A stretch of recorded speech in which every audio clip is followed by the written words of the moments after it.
자, 이번 시간에는 저희 변액보험의 가장 중요한 기초자산이죠. 우리 주식시장의 이해에 대해서 살펴볼 건데요. 내용이 좀 많기 때문에 두 개 차트로 나누어서 살펴보도록 하겠습니다. 먼저 첫 번째 우리 주식의 개념인데요. 아주 기본적인 내용이지만 시험에 자주 출제가 되고 있기 때문에 여러분이 잘 보셔야 되고요. 자, 회사에 투자한 자금의 비율만큼 소유권을 나누어 가지는 개념이다. 그래서 우리가 지분증권이라고 해서 회사의 소유 지분을 나누어 가지는 개념이고요. 투자자는 주주의 지위를 획득하고 조달된 자본은 회사의 재산, 자기 자본이라는 뜻이죠. 채권은 남의 돈, 타인 자본인 반면에 얘는 자기 자본이고요. 그렇기 때문에 우리 채권 같은 경우는 부채로 계상을 해요. 빚으로. 재무구조에 악영향을 미치는 반면에 얘는 자본의 계상을 하기 때문에 재무구조에도 개선이 되는 좋은 효과를 가지는 거죠. 주주는 주식회사의 구성원으로서 법률상 권리, 주주권을 획득하게 되고 자기 자본이기 때문에 갚을 의무, 상환 의무는 없고요. 재무구조를 개선하죠. 왜요? 부채로 계상하지 않고 자본으로 계상하기 때문에 그래서 가장 안정적인 자금 조달 수단이다. 유한 책임으로 자본 조달은 쉽게 실패하더라도 위험 부담은 통제가 되는 좋은 수단이고요. 밑에 보시면 주식회사의 자녀재산 분배 시에 가장 우선이 되는 증권은 주식이다라고 돼 있죠. 예, 그래서 여기 주식이 아니고 뭐예요? 이렇게 만약에 회사가 부도가 난다. 그러면 자녀재산 분배권을 가장 먼저 가지는 건 채권자예요. 예, 돈을 빌려준 사람. 채권자가 다 가져가고 나서 남으면 주주들이 서로 나누어서 이제 분배를 하거든요. 그러니까 가장 우선되는 증권은 주식이 아니고 채권이다. 이런 지문도 염두에 두시고요. 자, 자본시장법상 증권인데요. 자본시장법은 금융투자상품을 두 개로 쪼개요. 증권과 파생상품으로. 쪼개는 기준은 뭐냐면 원본 초과손실 가능성이 있느냐 없느냐. 그 초과손실 가능성이 있으면 파생상품이라고 하고요. 가능성이 없으면 증권이라고 그래요. 그러니까 증권은 어떠한 명목으로든지 내가 낸 원본 이외에 추가로 지급 의무를 지지 않는 거예요. 그러니까 원본 초과손실 가능성이 없는 거죠. 6가지로 구분하고 있고요. 채무증권, 채권이고요. 지분증권, 주식이고요. 수익증권은 이제 수익권을 가지고 있는 투자신탁 같은 거에서의 증권이고 별도의 계약에 따른 투자계약증권, 파생상품 수익구조를 가지고 있는 파생결합증권, 뭐 ELS, DLS 이런 것이고요. 증권예탁증권, 다른 나라에 상장할 때 예탁해서 상장하는 이런 증권들이에요. 여러분 이거는 참고로 봐주시면 될 것 같고요.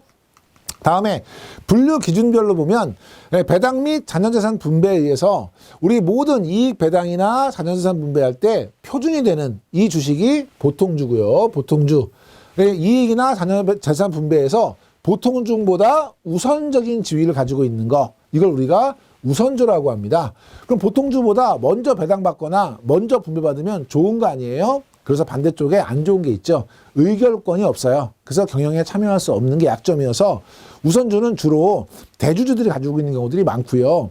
얘는 내가 이제 먼저 배분을 받았잖아요.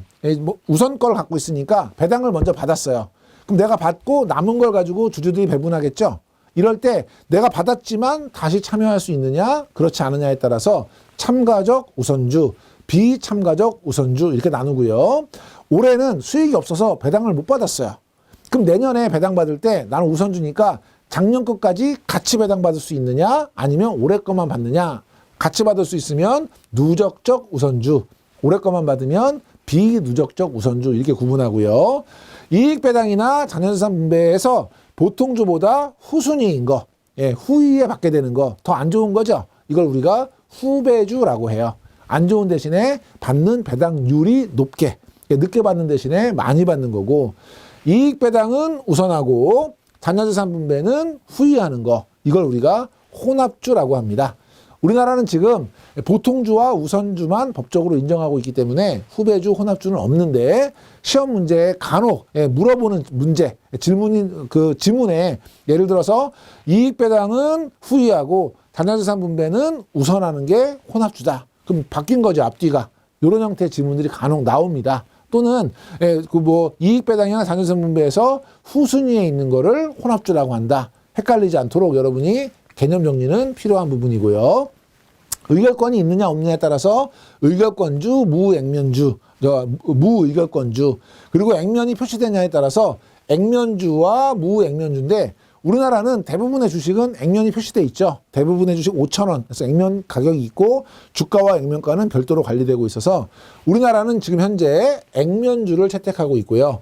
그래서 액면가액은 자본금의 구성 단위, 유한 책임의 한도를 나타내는 것이고 액면 금액은 주식별로 균일하고 100원 이상으로 하도록 하고 있는데 우리나라는 5,000원이 대부분이다.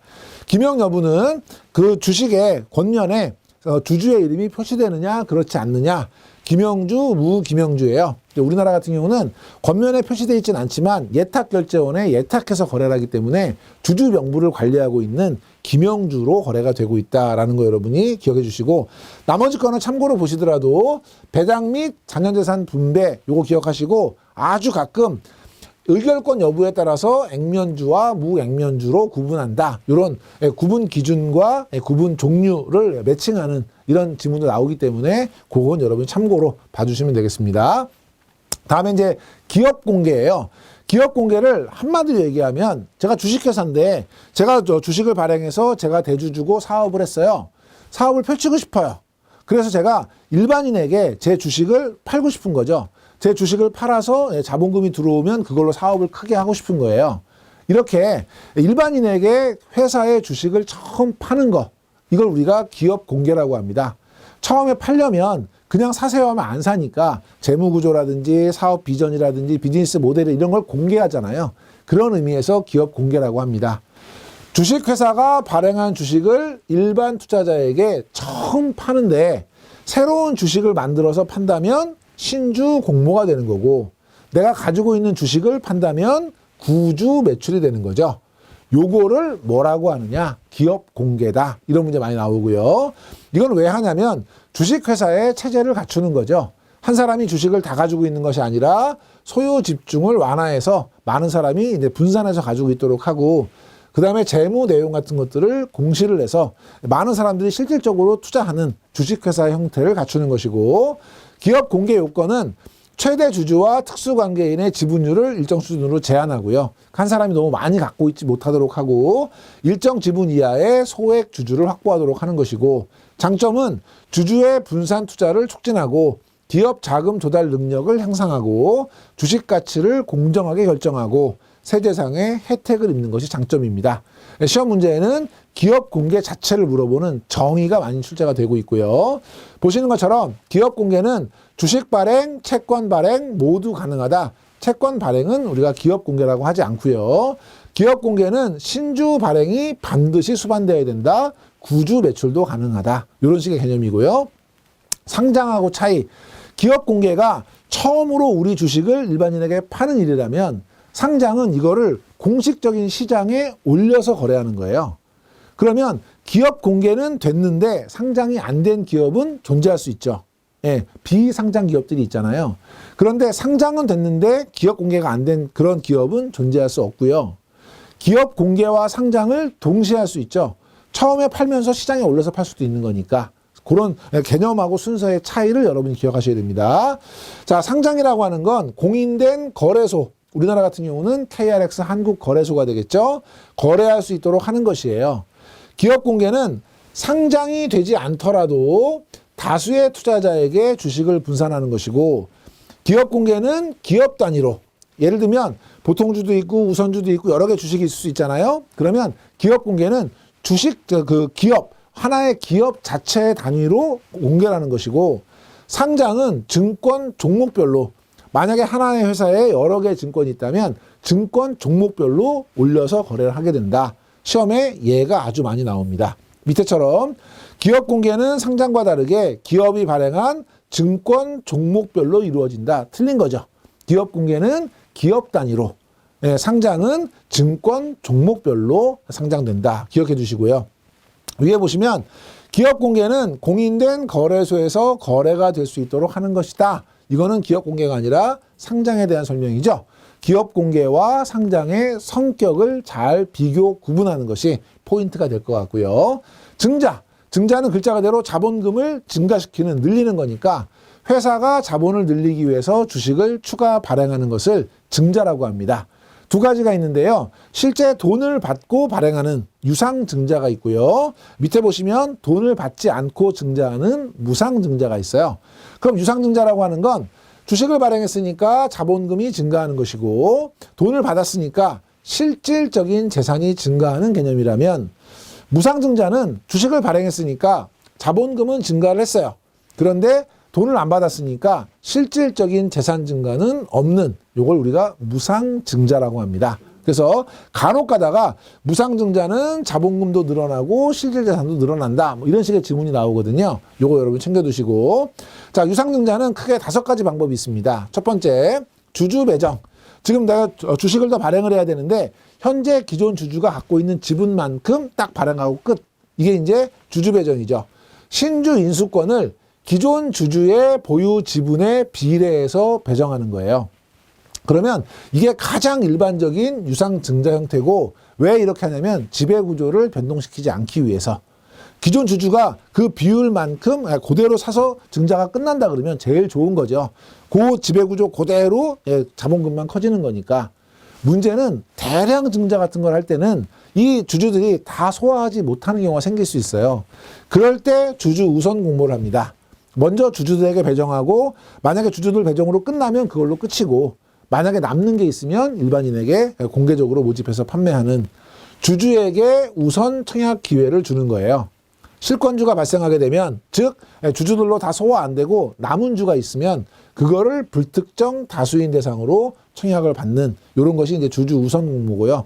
대규모 증자 같은 걸 할 때는 이제 활용되는 것이고 제3자 배정은 남도 아니고 주주도 아닌 그러니까 좀 약간 특별한 관계에 있는 제3자에게만 배정하는 거예요. 가장 대표적인 것이 이제 우리사주 같은 거죠. 우리사주 같은 경우에는 우리 직원이기 때문에 남은 아닌데 주주도 아니죠. 그럼 우리 직원만을 대상으로 해서 증자를 하는 이런 것들을 우리가 제3자 배정, 우리사주 제도가 대표적이고 일반 공모는 불특정 다수에게 일반적으로 공모하는 걸 얘기하는 거고요. 직접 공모는 뭐냐면 이런 공모들은 금융회사 같은 경우는 자기들이 할 수 있지만 제조업이나 이런 거는 이런 업무를 하기가 어려우니까 증권회사나 이런 데 맡긴단 말이에요. 맡기지 않고 본인이 직접 하는 거예요. 누가 그걸 직접 할 수 있겠어요? 증권회사 같은 금융기관들은 굳이 또 다른 증권회사에 맡기지 않고 직접 할 수 있겠죠. 인수기관, 이런 업무를 해주는 인수기관 없이 발행회사가 직접 자기 책임으로 공모하는 그래서 금융기관이 가능한 그런 공모 방식이고요. 자, 밑에 무상증자는 자본금은 늘어나지만 실질적인 재산 증가가 없는 그래서 현금 배당 실시하는 주식 배당. 우리가 이익을 배당할 때 현금으로 줄 수도 있지만 현금 대신에 주식으로 줄 수도 있거든요. 현금으로 주면 100만 원을 받는 거지만 주식으로 2주를 받았는데 그 주가가 올라가면 100만 원 이상 받는 효과가 날 수도 있죠. 그래서 이 주식으로 배당하는 경우에는 주식을 줬기 때문에 주식 숫자가 늘어나면서 자본금은 증가한 거예요. 그런데 거기에 대한 돈은 따로 받은 게 없죠. 그러니까 이건 실질재산은 증가하지 않은 주식 배당은 무상증자의 한 형태입니다. 그런데 시험 문제에는 현금 배당 대신 실시하는 주식 배당은 유상증자의 한 형태이다. 틀린 거죠. 유상증자가 아니라 무상증자 형태인 것이고 무상증자는 실질적인 재산은 증가하지만 자본금은 증가하지 않는다. 바뀐 거죠. 자본금은 증가하지만 실질적인 재산은 증가하지 않는 것이다. 이런 식의 형태의 문제가 많이 나오고요. 마찬가지로 주식 배당은 유상증자다. 틀린 거다. 이런 개념이고 유상증자 형태로 바르지 못한 것은 1번 주주배정, 2번 주주우선공모, 3번 직접공모, 4번 주식배당 하면 주식배당을 골라낼 수 있어야 되는 거예요. 종류 문제 될 때 지문으로 많이 등장하는 부분이니까 같이 봐주시면 되겠고요. 자, 다음에 우리 주식의 발행에서 감자가 있는데요. 감자는 증자의 반대말이죠. 주식 숫자를 늘리는 게 아니라 줄이는 걸 얘기하는 거예요. 그래서 자본금을 줄이는 행위이고요. 누적된 부실을 해소하기 위해서 예를 들면 100주를 10주를 줄이면 자본금이 10분의 1로 줄죠. 그러면 나머지 그 90%가 있잖아요. 이 90%를 가지고 떨어내는 거죠. 액면 금액은 변동이 없고요. 그러니까 액면 가격 자체를 줄이는 건 아니고 액면 분할을 하는 게 아니고 액면은 똑같은데 주식 숫자를 줄이는 거예요. 그러면 자본금은 감소되고 그만큼 누적 손실금과 상기하면서 부실을 해소할 수 있는 요게 이제 감자. 요거는 여러분이 개념만 기억해 주시면 됩니다. 밑에 보면 감자는 기업의 이익 잉여금이 생길 때 주식을 추가 발행하는 것이다. 이건 증자이지 감자가 아닌 것이죠. 감자는 개념 중심으로 봐주시고, 자사주 이거는 기업이 자기 주식을 사서 소각해서 없애버리는 거예요. 그럼 어떤 효과가 있어요? 자기 주식을 사서 소각해서 없애버리면 시장에서 주식 숫자가 줄겠죠. 그러면 희소 가치가 높아지니까 주가가 오르면서 오히려 배당하는 효과를 낼 수 있어서, 배당하는 거는 우리가 크게 세 가지 방법이에요. 첫 번째, 이익금을 현금으로 배당하는 방법이 있고, 두 번째, 주식으로 배당하는 방법이 있고, 세 번째, 배당하는 대신에 배당금만큼 자사주를 매입해서 소각해버리면 이 주주들은 가지고 있는 주식수는 똑같지만 주가가 오르면서 오히려 배당금보다 많은 이익을 얻을 수도 있는 거죠. 다만 이 자사주는 우리가 엄격하게 금지하고 있어요. 왜 금지하고 있냐면 자사주를 소각하면 주가가 올라가잖아요. 주가 조작에 어떤 그 빌미를 줄 수 있기 때문에, 그래서 이거는 엄격하게 특정한 경우, 허락된 경우가 아니면 하지 못하도록 제한하고 있는 거예요. 첫째, 배당금 재원으로 자사주를 매입해서 주식 숫자를 줄이고 주당 가치, 주가를 높이는 이런 작업이에요. 자사주의 취득 목적은 임직원에게 스탁 옵션을 지급한다거나 주주에게 주식 배당을 우리 현금이나 주식으로 하는 것이 아니라 자사주 매입을 통해서 한다거나, 이유 없는 주가가 폭락했을 때 주가를 부양하기 위해서 자사주 매입을 합니다. 그런데 총 발행 주식수가 감소 효과하면서 주가가 올라가는 이런 효과가 발생하기 때문에 다수의 투자자로부터 자금 조달이라는 주식회사의 원리를 거스르는 거죠. 오히려 투자자 수를 줄이는 거니까. 그래서 엄격히 한도를 제한하고 있고, 행위 자체도 주가 조작이나 이런 걸 방지하기 위해서 제한하고 있다라는 거 기억해 주시면 되고요. 이것도 역시 자사주에 대해서 목적을 자세하게 물어보기보다는 이런 행위를 뭐라고 하느냐, 자사주 매입이라고 한다 정도만 알아주시면 될 것 같아요. 자, 다음에 우리 이제 상장인데요. 상장이라고 하는 거는 그냥 장에 올려서 거래하는 거니까 코스피 시장, 코스닥 시장, 코넥스 시장 이런 데서 매매할 수 있게 하는 것, 이것이 이제 기업 공개하고 차이점이고요. 인수기관이라고 하는 건 상장을 할 때 가격은 어떻게 해야 되는지 이런 것들을 결정을 해야 되잖아요. 또 상장을 하기 위해서 이제 주식을 발행했어요. 그럼 이거를 누군가가 팔아야 되는데, 금융기관이 아닌 제조업체 같은 경우는 판매처가 없으니까 하나로 다 인수를 해서 도매상처럼 팔아주는 기관, 통상적으로는 이제 증권회사를 의미합니다. 그래서 발행의 제반 업무를 수행하면서 위험 부담과 판매 기능을 담당하는 회사를 인수기관이라고 하고요. 효과는 긍정적인 효과와 부정적인 효과. 시험 문제에는 다음 중 상장의 효과로 보기 어려운 것은 이런 문제가 나올 수 있기 때문에, 긍정적인 것은 뭐 회사의 공신력이 제고가 되고 주식의 유동성이 증가가 되고 자금 조달이 용이해지고, 만약에 주식을 담보로 해서 대출 같은 걸 받을 때 담보 가치가 올라가고, 회사 홍보가 되고 종업원의 사기 진작, 그리고 소유 주식이 분산되면서 주식회사로서의 이제 어떤 체계를 갖추게 되고 광고 효과가 있는 것이고요. 부정적인 것은 소액 투자자의 경영 간섭이 있을 수도 있고, 경우에 따라서는 외부 경영권 위협, 뭐 M&A 같은 것들의 대상이 될 수도 있고, 공시 의무가 부담이 되기도 하고, 적정 배당에 대한 압력이 일어나면 이익에 대해서 R&D를 못하고 배당을 해야 되는 이런 일도 있을 수 있고, 기업 비밀이 공시를 통해서 노출이 되는 경우도 있을 수 있고, 예상보다 낮은 평가를 받게 되면 기업 가치가 하락하는 이런 부정적인 효과가 있겠죠. 내용 자체가 어렵지는 않고요. 섞어놓고 골라라 했을 때 여러분이 골라주시면 되고요. 해외에 상장할 경우에는 주식을 직접 상장하기보다는 해외의 큰 수탁회사에다가 맡겨놓고 예탁한 증권으로 거래하기도 합니다. 그걸 우리가 예탁증서 DR이라고 하고요. 국내나 외국 증시에 동시 상장하는 경우에 주로 사용합니다. 시험 문제에는 상장을 통해서 소유 주식의 집중도를 제고하는 효과가 있다.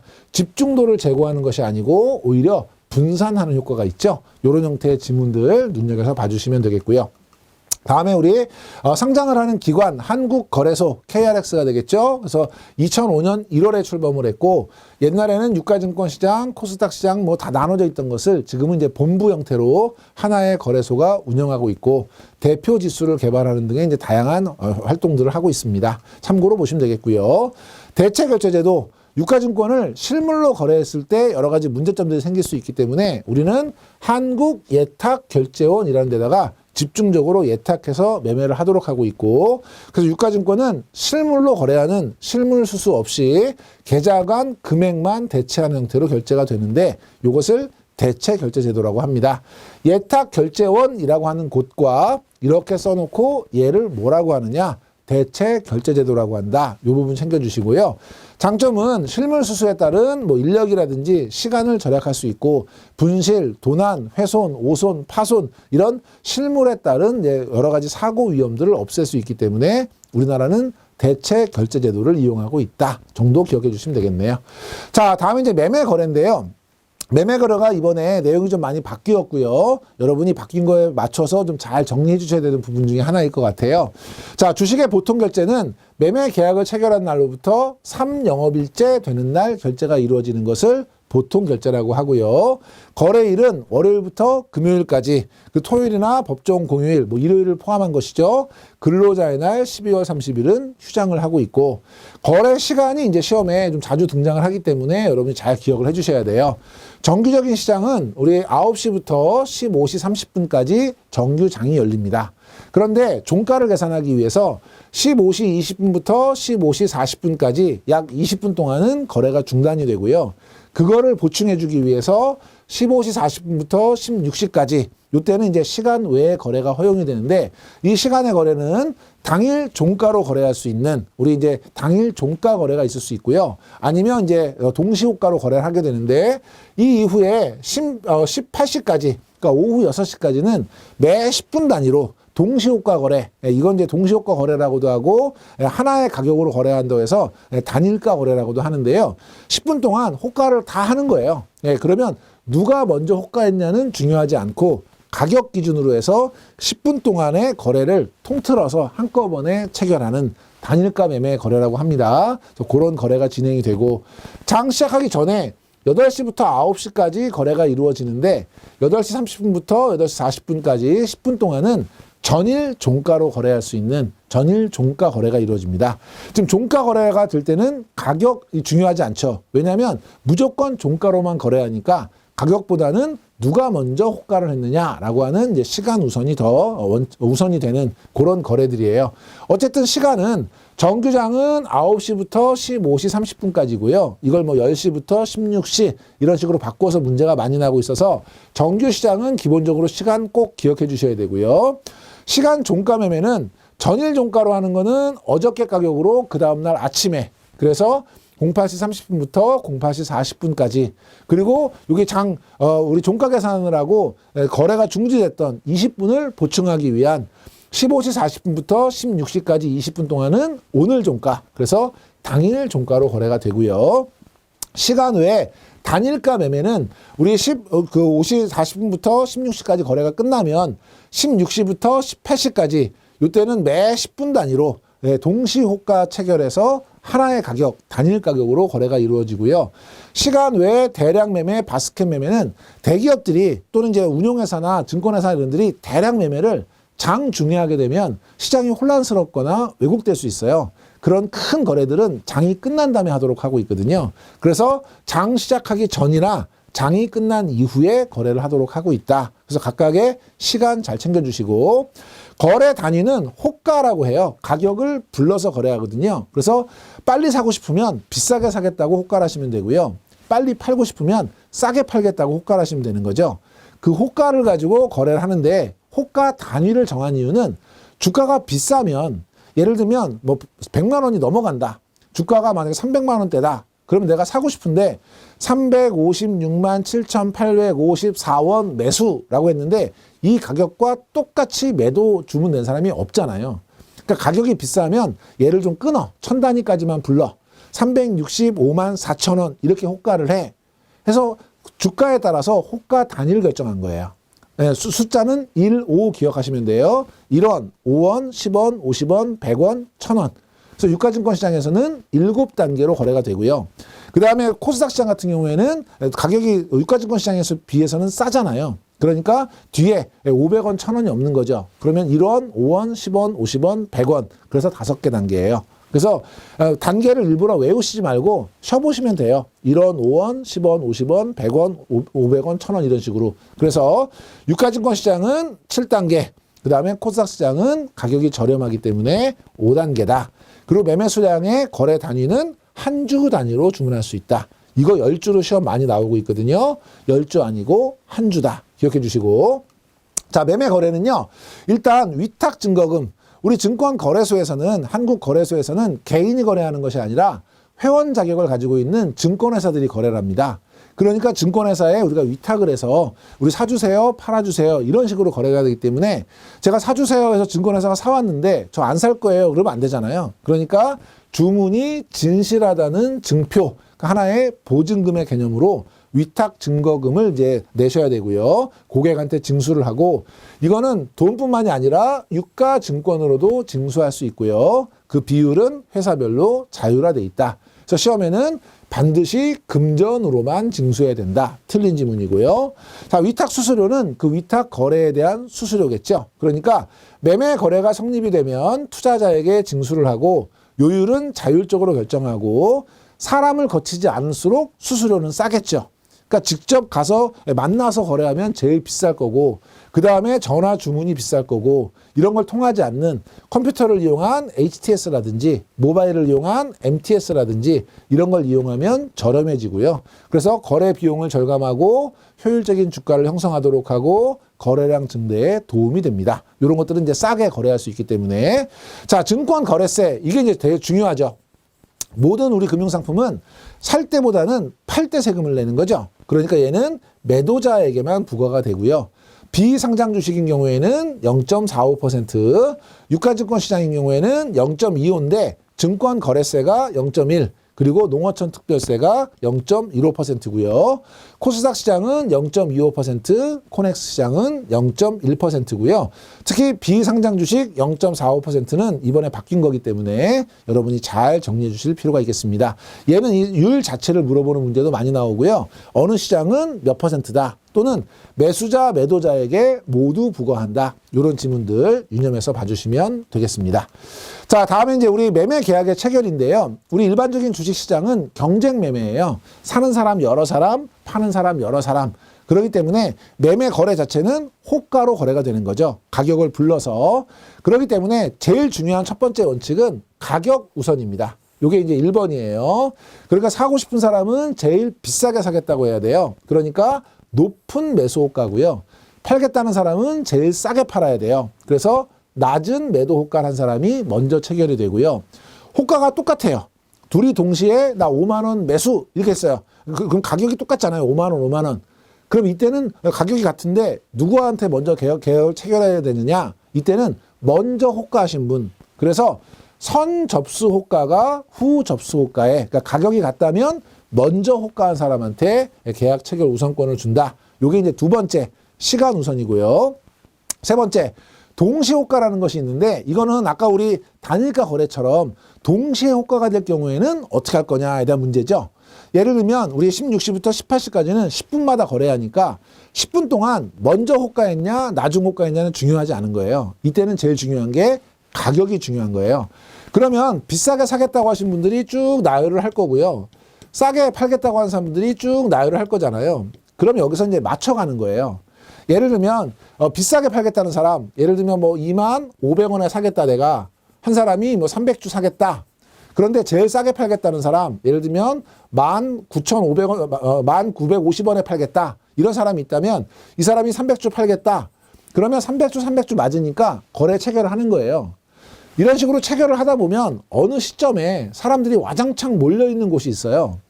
여기는 한 사람 한 사람이지만 어떤 사람은 나는 똑같이 25,000원에 뭐 500주 팔겠다. 어떤 사람 25,000원에 뭐 1,000주 팔겠다. 이렇게 몰려있는 구간이 있을 거잖아요. 요 몰려있는 구간에 가면 예를 들면 이게 뭐 2만 원이라고 한번 해볼게요. 2만 원에 나는 몇 주 사겠다, 몇 주 사겠다, 몇 주 사겠다, 몇 주 팔겠다 막 이렇게 돼 있는 거예요. 그러면 제일 많이 몰려있는 구간보다 나는 비싸게 사겠다 한 사람들은 다 계약이 체결되는 거예요. 싸게 팔겠다는 사람들은 다 계약이 체결되는 거예요. 그리고 요 가운데 제일 많이 수량이 몰려있는 그 사람들이 몰려있는 요 가격. 나는 25,000원에 사겠다고 호가를 했지만 실제 거래는 2만 원으로 거래가 되는 거예요.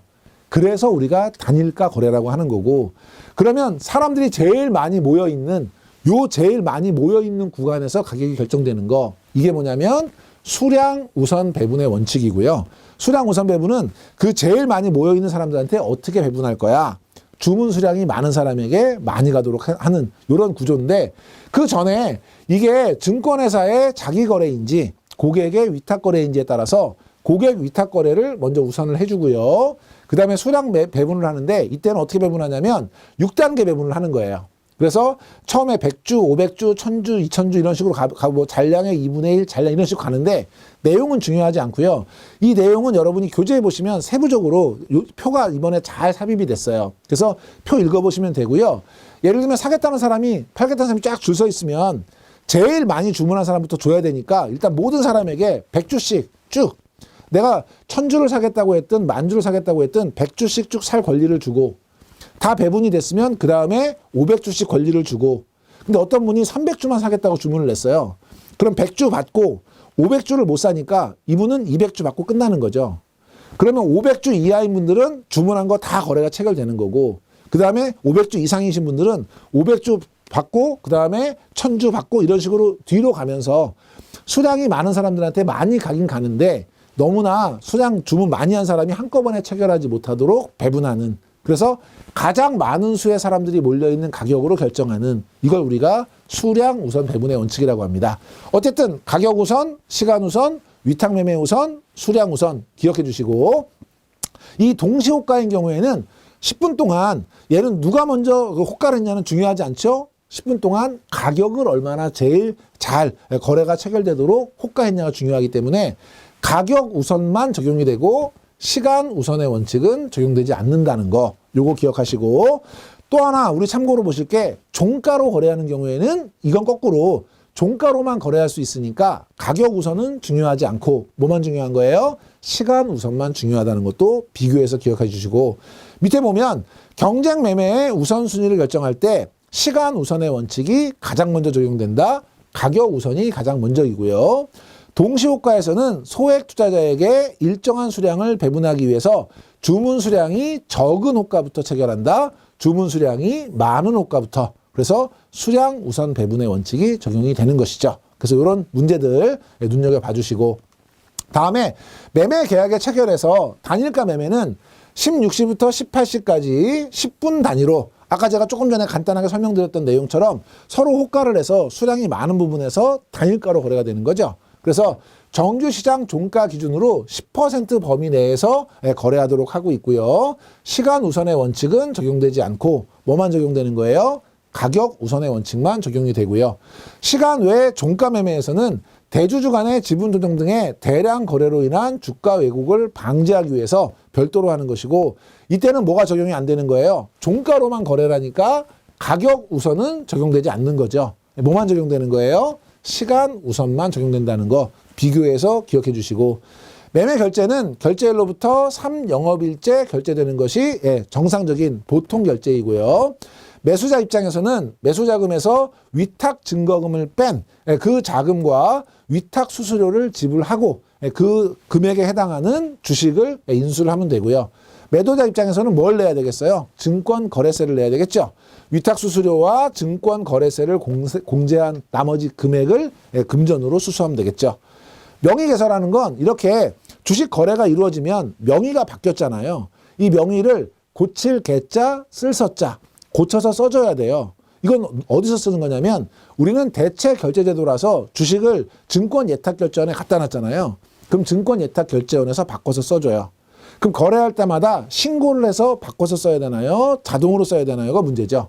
당연히 실질 주주 원칙에 따라서 자동으로 개서가 이루어집니다. 그래서 매수자는 발행회사 지정기관의 명의 개서 후 주주권을 인정받을 수 있는데, 그 명의 개서는 별도의 지시 없이 자동으로 명의 개서가 이루어진다. 요거는 지시를 해야만 된다라는 지문으로 자주 출제가 되고 있습니다. 여러분이 그 부분 챙겨봐 주시고, 자, 이렇게 해서 이번 시간 정리하시고요. 다음 시간에 우리 주식거래 2의 두 번째 시간 계속해서 살펴보도록 하겠습니다. 이번 시간에 강의 들으시느라고 수고 많이 하셨습니다.